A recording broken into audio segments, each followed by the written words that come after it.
बहुत direct connection लोग मानते हैं कि टेक्सटाइल मतलब फैशन। ऐसा नहीं है।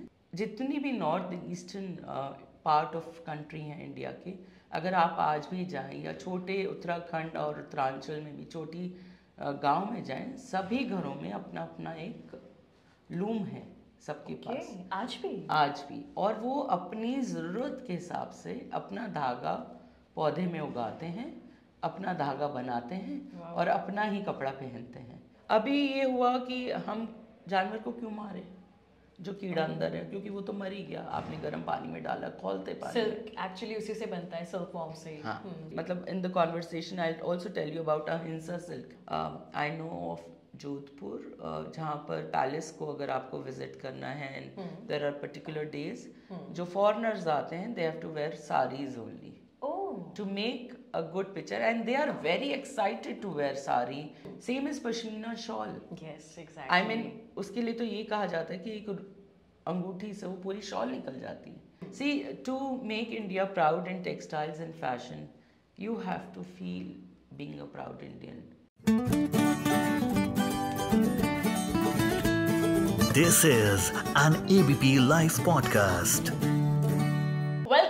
एपिसोड ऑफ देखा अनदेखा इंडिया। मैं मानसी हूँ आपके साथ एबीपी लाइव पॉडकास्ट पर, and I am in conversation with an esteemed guest. हमारे साथ में है professor Ritu Lal, fashion expert भी मैं इन्हें कहूंगी, जो आज मेरे साथ बातचीत करेंगे इंडिया की टेक्सटाइल इंडस्ट्री और फैशन इंडस्ट्री पर। आज हम जानेंगे आज के देखा अनदेखा इंडिया के एपिसोड में कि आखिर टेक्सटाइल्स के फील्ड में, फैशन के फील्ड में इंडिया ग्लोबली और हमारे देश के लेवल पर भी आखिर कहाँ तक पहुंचा है। तो शुरुआत करें मैम?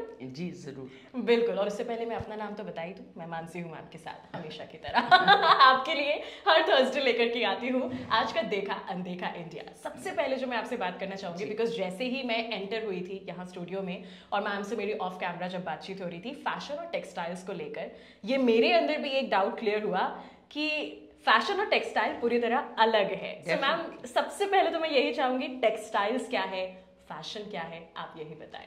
आई थिंक मानसी सबसे इम्पॉर्टेंट है हमें ये समझना कि textile is the base for a lot of industry, not only fashion. Fashion में वो गारमेंट की तरह यूज होता है।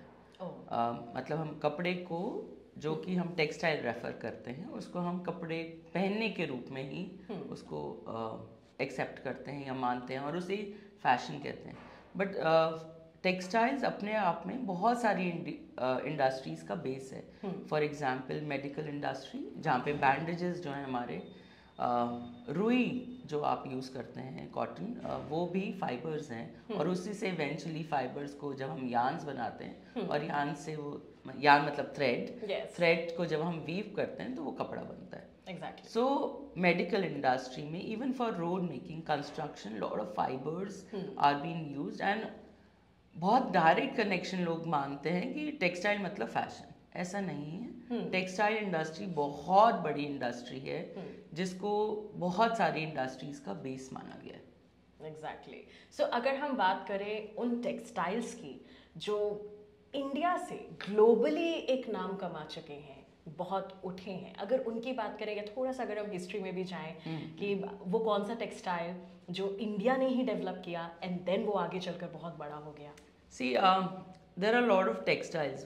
हमें दो चीज़ें समझनी होंगी। एक तो ये कि एक टेक्निक जो हमारे इंडियन क्राफ्ट्स हैं, जैसे चिकनकारी हुई, जैसे जरदोजी हुई, ये क्राफ्ट्स हैं, ये उसकी सरफेस को, टेक्सटाइल की सरफेस को डेवलप करते हैं हम उसको। Okay. Whereas Banarsi silk, which is one of our very known, popular also. Yes. This comes from Banaras, and इसमें जो yarns हैं उसकी weaving होती है, ऊपर से कुछ embroidery नहीं हो रही होती है। So ये एक तरह का टेक्सटाइल है, और एक तरह का जो चिकनकारी और जरदोजी हैं, ये surface को enhance कर रहे हैं। जो इंडिया का अपना हमारा एक फैब्रिक है, जो मुझे लगता है कि उसके बारे में हम बहुत कम बात कर रहे हैं, इस khadi. Khadi is hand spun, hand woven, it is not being produced by machinery. So जितना ज़रूरत है, I must tell you and I must reflect back to the history that जब जितनी भी north eastern part of country हैं India की, अगर आप आज भी जाएं या छोटे उत्तराखंड और उत्तरांचल में भी छोटी गांव में जाएं, सभी घरों में अपना अपना एक लूम है सबके पास आज भी, और वो अपनी ज़रूरत के हिसाब से अपना धागा पौधे में उगाते हैं, अपना धागा बनाते हैं और अपना ही कपड़ा पहनते हैं। सो गांधी जी ने जब हमें ये खादी के बारे में बताया था, तब भी उन्होंने, if you remember, there is a picture which where he is spinning the fibre into a yarn. So वो प्रोसेस होता है। उसके बाद उन्होंने कहा कि अपना ही कपड़ा बनाओ और अपने आप ही स्वदेशी की जो बात हुई थी वो यही थी। So rather going towards nylon और polyester, which are synthetic fabrics, we should concentrate more on जो हमारी धरोहर है जिसे कहते हैं, which is khadi. I think we should very proudly talk about it, because वो ऐसे 1000 मीटर नहीं बन पाता, वो एक ही क्वालिटी में, और वो इतना इनपरफेक्ट होके भी इतना परफेक्ट रहता है कि आप पहनेंगे आपको खूबसूरती उसकी दिखेगी, और it has its own maintenance cost. So I mean, we are more now that we all are using a lot of air conditioning. So हम all right हैं पहनने के लिए नायलॉन, लेकिन जब हम अपने फैब्रिक की बात करते हैं, I think one fabric is khadi. Yes, khadi. But कहीं ना कहीं आपको ये लगता है कि खादी की कॉस्ट, मतलब हमने ये देखा है कि इंडियन टेक्सटाइल्स की जो कॉस्ट है, आपने जैसे चिकनकारी का जिक्र किया कि भाई हमारा चिकनकारी काम बहुत मशहूर है, कहीं ना कहीं इनकी कॉस्ट अगर देखी जाए वो बहुत ज़्यादा लगती है. So मैं इस पे एक कहानी, मतलब एक छोटा सा जिक्र आपसे करूँगी और आप ही बताइएगा. जो रिक्शा चलाता है इंसान, उससे हम बार्गेन करते हैं कि भैया 50 के तुम 30 रुपए ले लो. हाँ, और जो ऑटो में हमें लेके जा रहा है उसको हम इमीडिएटली पैसे दे देते हैं. ऑटो में जो जा रहा है इंसान, उसने तो कोई मेहनत नहीं की, वो सिर्फ मशीन को चला रहा है. और जो रिक्शा चला रहा है वो तो अपने बल से और अपने पूरे स्वेट और पूरी ताकत से आपको आपकी डेस्टिनेशन पे ले जा रहा है. तो किसकी कॉस्ट ज़्यादा है? डेफिनेटली रिक्शा वाले की. I think we should not bargain. So when it comes to hand woven fabric, एक इंसान खुद ही लूम पे धागा बना रहा है, उसी को पैटर्न कर रहा है. मतलब आप समझें, अगर आपने कभी बनारसी साड़ी देखी हो तो बूटे उतने ही डिस्टेंस पे इक्वली डिवाइडेड होते हैं. वो मैजिक नहीं है. They have to work with every thread, और उसकी प्लेसमेंट समझनी पड़ती है, और उसको इतनी इंट्रिकेटली पैटर्न को बनाना पड़ता है. और आप देखें, हर साड़ी एक साड़ी से फ़र्क है. So we should not, I think being Indians, we should not bargain with the handcrafted fabrics or hand-loomed fabrics. And I think आपकी ये बात समझने में हम इंडियंस को शायद अगले और कितने साल लग जाएंगे, बिकॉज बार्गेन तो शायद एक खासियत है कि जुगाड़ और बार्गेनिंग ये हर इंडियन की. So if you want to buy khadi and you want it at a lesser price, Gandhi Jayanti के बाद हमारे को 1 महीने का डिस्काउंट्स मिलते हैं. ओह वाओ, ये तो आपने बहुत अच्छा बता दिया, बिकॉज गांधी जयंती अभी कुछ ही समय में आने वाली है. सो आप लोग तब खरीद सकते हैं. बहुत खूबसूरत फैब्रिक्स होते हैं. Why not. Exactly. Banarasi silk की आपने बात करी, और चूंकि ये क्वेश्चन मैंने एक रखा भी था कि मैं आपसे ये ज़रूर पूछूंगी. सिल्क एक ऐसी चीज़ है, अगर हम हिस्ट्री की बात करें तो सिल्क चाइना से कहा जाता था, सिल्क रूट के थ्रू वो आती थी. अगर हम सिल्क की बात करें, बहुत सारी सिल्क हमारे इंडिया की मशहूर हैं. आप अगर भागलपुरी की देख लें, या आप बनारसी देख लें, कांजीवरम देख लें, साउथ में तो बहुत ज़्यादा ही सिल्क ही चलता है. सो जब सिल्क का फैब्रिक बाहर से आया है और हम बात करते हैं कि इंडिया में इस तरह से पॉपुलर हुआ, ये कैसे हुआ है? अगर इसके बारे में आप बताएं. See, India has been a rich country. हमारे यहाँ 2 चीज़ें, specially when you talk to about South India specifically, वहाँ पे गोल्ड और सिल्क ही समझ में आता है लोगों को. साउथ में it is just the north which has become very fancier. लेकिन साउथ इज स्टिल ऑन. आप वहाँ पे शादी में देखें तो शादी में the costlier the sari, the best wedding it is. The more the gold, the best wedding it is. It is not about the arrangement. North में हम देखते हैं डेकोरेशन कैसे हुई, खाना कैसा, लहंगा कितना महंगा पहना, लेकिन साउथ में it is the other story. So India has been a rich country. और चाइना और इंडिया के सिल्क में फ़र्क ये, हम लोग जैसे हमारी कॉन्वर्सेशन पहले भी हुई थी, तो मैंने आपको ये मेंशन किया था कि इंडिया की पॉपुलेशन बहुत बड़ी है और हमारे पास बहुत तरह का सिल्क है. Yes. और सिल्क जो होता है वो एक तो आप अभी मतलब in the conversation I also tell you about Ahimsa silk. Silk का एक प्रोसेस है. तो एक कीड़ा होता है जिसको एक पेड़ पे पाला जाता है, वो उसी लीव्स को खाकर सलाइवा छोड़ता है और वो अपने ही आसपास एक कोकून बनाता है. तो पहले ये प्रोसेस होता था कि उन कोकून्स जब वो बन गए तो उनको पानी में डाल दिया गया और उसको रील करते थे धागे को.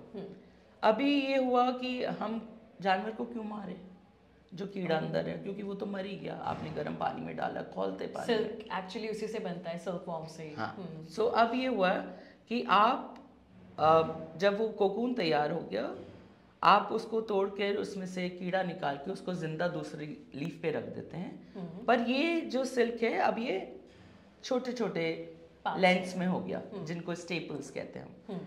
और फिर उसमें आप नॉट बना के और फिर इसको आप वीव करते हो. सो उससे ये हुआ कि जब हमने उसको प्री मैच्योर काट लिया और कीड़े को निकाल दिया तो ये क्वालिटी फर्क हो गई. सो सिल्क हमेशा ग्राम्स के वेट में क्वालिटी उसकी जानी जाती है. सो अगर जितना फाइनर सिल्क होगा उतना ही वो कॉस्टली होगा और वो उतना ही हैवी भी होगा. सो कांजीवरम साड़ी जो स्टार्ट होती है, आई थिंक 5-7 हज़ार रुपए से स्टार्ट होती हैं. They go in lakhs. Same is pashmina shawl. Yes exactly. I mean उसके लिए तो ये कहा जाता है कि एक अंगूठी से वो पूरी शॉल निकल जाती है. तो आप सोचिए कितना ही पतला यान है, लेकिन आप जब एक पश्मीना को पहनोगे आपको उतनी ही वार्मथ लगेगी जितनी आपको ज़रूरत है बॉडी को. So I think that's the beauty. And silk में ये है खासियत कि मध्य प्रदेश में भी सिल्क बनता है, बिहार में भी सिल्क बन रहा है, साउथ में भी सिल्क बन रहा है. पर ये सब सिल्क्स की अपनी अपनी खूबसूरती है और इन सभी सिल्क की वैरायटी बहुत है. हमारे पास मूंगा सिल्क है, हमारे पास मटका सिल्क है, हमारे पास टसर सिल्क है, हमारे पास रॉ सिल्क है. रॉ सिल्क में बहुत एक अहिंसा सिल्क है जो मैंने आपको, which very don't kill the worm and you keep that worm safe. So all those varieties are available. So ये वैरायटीज जो हैं ये डेवलप इंडिया ने करी लेटर. ये हमारे पास एग्जिस्टिंग थी. हम लोग शोर नहीं मचाते एक्चुअली. सो हमने कभी तो हमने शोर नहीं मचाया. और हमारी पॉपुलेशन में अगर आप कभी अपनी नानी दादी या मॉम से बात करेंगे, they all knew about it की, और उनको छू के पता चल जाता है कि पॉली सिल्क है या ओरिजिनल सिल्क. यस ये डिफरेंस वो लोग तुरंत पहचान लेते हैं. उस टाइम वेस्टर्न क्लोथ्स पहनते ही नहीं थे, सारे टाइम साड़ीज ही पहनते थे. And to my surprise that whenever I used to talk to my mom, she would say that in the daily course of their lives also they used to wear sarees. So cotton की साड़ी को वो starch लगाते थे, घर में ही पानी चावल को उबालते थे उसमें लगा के. And silk saris were worn on the special occasions. And they knew. और मिलावट तब थी नहीं, इतना इनोवेशन तब हुआ नहीं था, तो ओरिजिनल ही चीज़ें मिलती थी. And that is why they still have that sense of touch and feel, and they can understand what textile it is and how much purity is there. क्या आप हमारे व्यूअर्स को बताना चाहेंगे how to check the pure silk? Okay, so we have to understand that silk comes from saliva. So जैसे हम बालों को जलाते हैं तो उसमें एक वो दुर्गंध जो आती है, तो अगर आप पॉसिबली कर सकें तो वो धागा एक निकाल लीजिए, उसको जला के देखिए. ओके. और अगर वो ड्रॉप करके गिर रहा है, that means it is synthetic. और पॉली सिल्क में एक अजीब सी शाइन होती है, हम लोग को तो खैर समझ में आता है, और थोड़ा सा अननेचुरल लगेगी वो. अननेचुरल और बहुत सस्ते दामों पे मिल जाता है. अच्छा, ओके. और उसमें फॉल नहीं आता, वो थोड़ा खड़ा खड़ा सा रहता है. मतलब it will take its own shape and it will stand like a tent rather than fall very gracefully. Whereas if you look at Kanjivaram sarees, oh my God, they are beautiful. Even all the silks, I mean raw silk, which has very rough texture, but it gracefully adapts your body and accepts your body and drapes around well. I think that's very beautiful. Yes, exactly. अगर हम अब बात करें first traces of textiles की in India, and सबसे पहले world की अगर हम बात करें तो कुछ थोड़ा सा हम इतिहास में जाना चाहेंगे जी। अगर आप बताएं कि टेक्सटाइल्स के फर्स्ट ट्रेसेस कहाँ पाए गए थे? I think Georgia was the first place जहाँ पे टेक्सटाइल्स को, एक्चुअली टेक्सटाइल्स का वीविंग कहाँ से स्टार्ट हुई और लूम्स कहाँ से बने, आई थिंक ये ट्रेसेस मिलना थोड़ा डिफिकल्ट है. पर Georgia, when I also research, तो समझ में आया कि Georgia is one place. Whereas if you know about कहाँ पे इंडिया में फाइंडिंग्स आई, वो इंडस वैली सिविलाइजेशन में थी. I think that was one of the biggest civilisation known existed, yeah, also to found the the findings of it, archaeological department ने जो किया था, उसमें बहुत सारे टेक्सटाइल्स के स्मॉल पीसेस या फाइबर्स मिले थे. And I think that is where, और पहले पूरी बॉडी को नहीं कवर करा जाता, तो मिनिमल यूज होता था टेक्सटाइल्स का. And that is how they could produce. जैसे मैंने आपसे पहले भी कहा कि जितने भी नॉर्थ ईस्टर्न या पहाड़ी इलाके हैं, वहाँ पर लोग आज भी अपनी ज़रूरत के हिसाब से कपड़ा बनाते हैं. और आई थिंक ये ही हमारी पहचान है कि इंडस वैली सिविलाइजेशन में भी जितनी ज़रूरत थी, we have never exploited our resources. It is now that with fast fashion and the rest of the scenarios with Zara and yes, all those brands coming in, I think scenarios have changed and we've started exploiting the resources. Yes. एक question जो मैं लेना चाहूँगी, because you are into this field Yeah. for so long, और आप लोगों के behavior को भी देखते होंगे while choosing clothes to wear. आखिर ऐसा क्यों है कि हम अपना ही टेक्सटाइल ज़्यादा नहीं पहनते और आज हम बाहर का टेक्सटाइल या जो ब्रांड्स की आपने बात करी एंड ऑल, उनकी तरफ ज़्यादा झुकाव है? बिकॉज आई गेस जो आपने टेक्सटाइल्स की बात करी वो कितने फाइनेस्ट टेक्सटाइल्स हैं. चलिए ट्रेडिशनल छोड़ दीजिए, वेस्टर्न में भी अगर हम देखें, लाइक आपने इंडियन टेक्सटाइल खादी की भी बात करी, बट कितने लोग आज खादी पहनते होंगे? सवाल यही है. सो आपको इसके पीछे की वजह क्या दिखती है? खादी में, if you particularly talk about khadi, then it needs maintenance. Whereas हमारी ज़िंदगियाँ इतनी फास्ट हैं और हम इतने ऑक्यूपाइड हैं कि हमें धोकर सुखाना और पहनकर आना बस उतना ही पता है. अब तो ऐसा भी टेक्सटाइल ढूंढ रहे हैं जिसमें प्रेस भी ना करनी पड़े. आ गए हैं, to your surprise. I mean all your nylon and polyester, आप उनको झटक के सुखा दीजिए. No irony. But then it does not let your body breathe, whereas cotton is one fabric which let your body breathe. आपका जितना भी perspiration होता है, जितना भी sweat निकलता है, आजकल sweat निकलता ही नहीं क्योंकि we are in the AC rooms. So I think the advantages are less and disadvantages are more. Of khadi? So, no, of wearing synthetic fabrics. Okay. Whereas if you wear khadi and you have people who can take on the back end, if you have people at help at home who can take care of your fabrics, I think it is one of the most preferred fabric. Also cotton, I mean हम tropical country हैं, हम लोगों के यहाँ weather में इतना drastic change है. सो polyester नायलॉन्स पहनिए जब बारिश हो रही हो, लेकिन बाकी टाइम सर्दियों में आपको अपने वुलन्स ही पहनने चाहिए, हैंड निटेड पहनने चाहिए रादर देन मशीन निटेड बाजार से. बट बिकॉज वो पॉपुलेशन की डिमांड और सप्लाई हैंड निटेड की मैच नहीं कर पाती, इसलिए लोग मशीन निटेड पे चले जाते हैं. और समर्स में कॉटन्स पहनिए, they are beautiful cottons. Some are also they come with finishing, glazed finish होता है. कॉटन रफ नहीं दिखता, उसके ऊपर ग्लेज फिनिश्ड होता है. और बहुत सारी तरह की फिनिशिंग्स आ गई हैं and you can still enjoy cotton. Yes, exactly. So अब मैं उस पार्ट पर आना चाहती हूँ जहाँ हम इंडिया की पोजीशन देखते हैं इन ग्लोबली. अगर हम देखते हैं इंडिया की position in fashion and textile, so अलग अलग आप दोनों के बारे में क्या बताएंगे? आज इंडिया को आप कहाँ देखते हैं ग्लोबली? मैं देखना तो हमेशा टॉप पे चाहता हूँ. Obviously being an Indian. Yes, and I'm very sentimental and very patriotic about my country. So, but sadly हमारी population बहुत ज़्यादा है.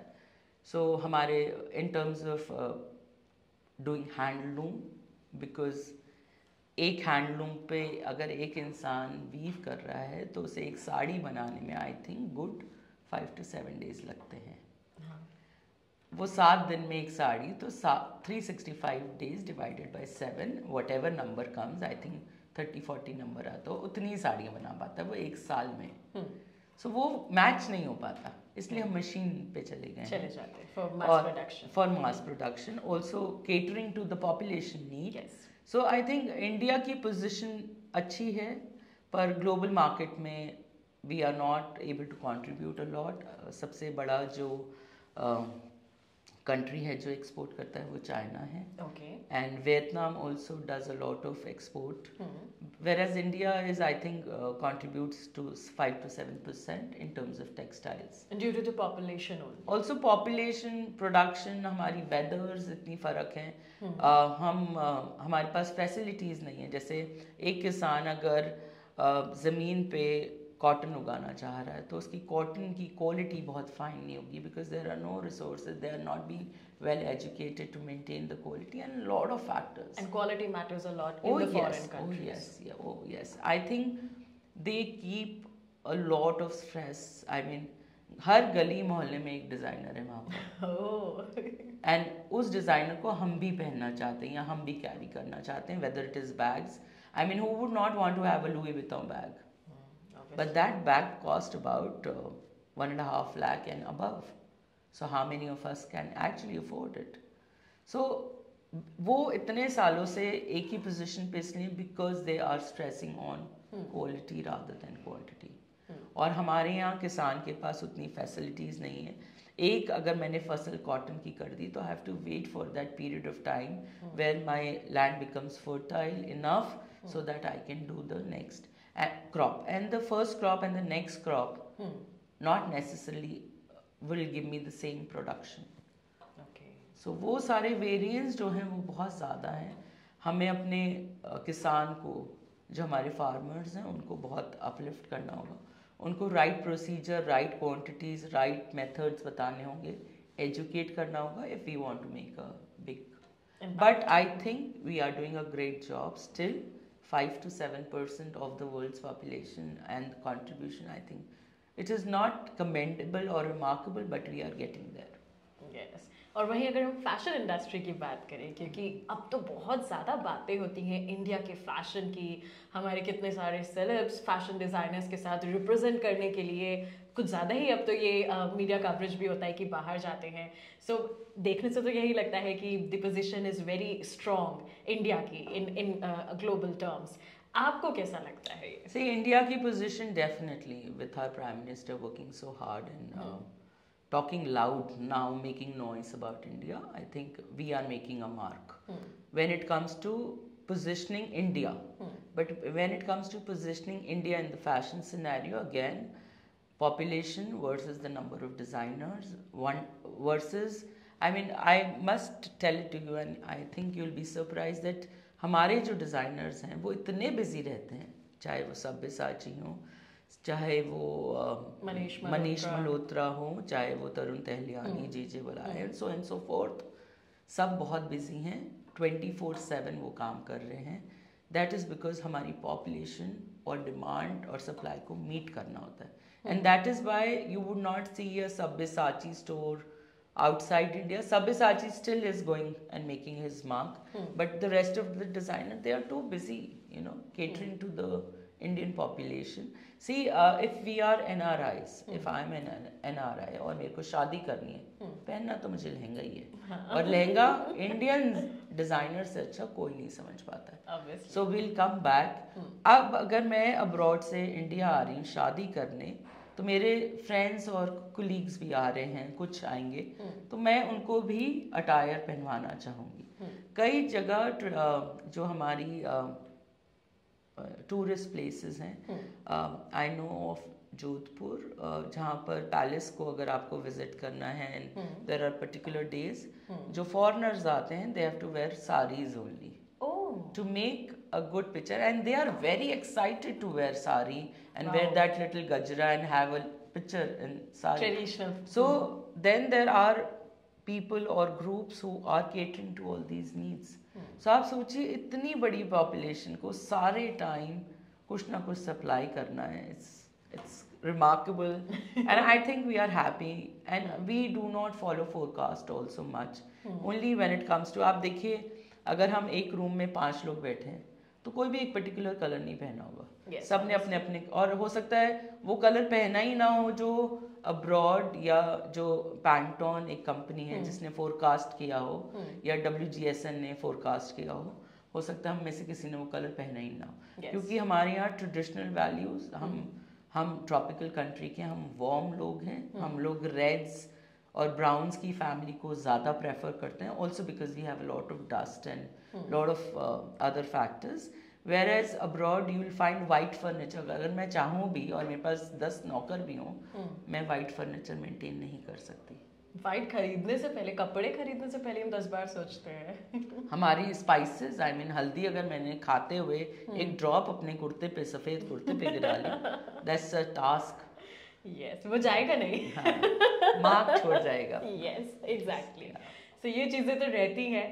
आज जो हमने टॉपिक लिया है आपके साथ कवर करने के लिए, जहां हम इंडियन टेक्सटाइल्स, इंडियन फैशन को थोड़ा बहुत समझने की कोशिश कर रहे हैं। I know it's a very vast topic जो हम एक पॉडकास्ट में 22 से 24 मिनट में हम कवर नहीं कर सकते, बट स्टिल अगर आपको लगता है कुछ वो फैक्ट्स या वो बातें जो हमने अभी तक कवर नहीं की हमारे सवालों में, वो आप हमारे व्यूअर्स को बिल्कुल बता सकते हैं। जैसे जब इंडिया और पाकिस्तान डिवाइड हुआ था, I think one of, I would say that cotton what we produce in India is 19-20 का फ़र्क है। पाकिस्तान का कॉटन ज़्यादा अच्छा होता है। लोन फैब्रिक है जिसके बहुत खूबसूरत सूट्स आते हैं and very fine fabric which is very very good. That's why Pakistani suits are very famous. Yes, they are famous. Also a lot of embroidery. I mean, मैं ये नहीं कहूँगी कि लेबर क्लास हमारी सारी मुस्लिम है, नहीं, जितने भी कारीगर हैं ये पर्शिया से आए थे। सारी एम्ब्रॉयडरीज हमारी, lot of embroideries are Persian embroidery हमारे इंडिया में जब मुगल्स आए थे तब आई थी।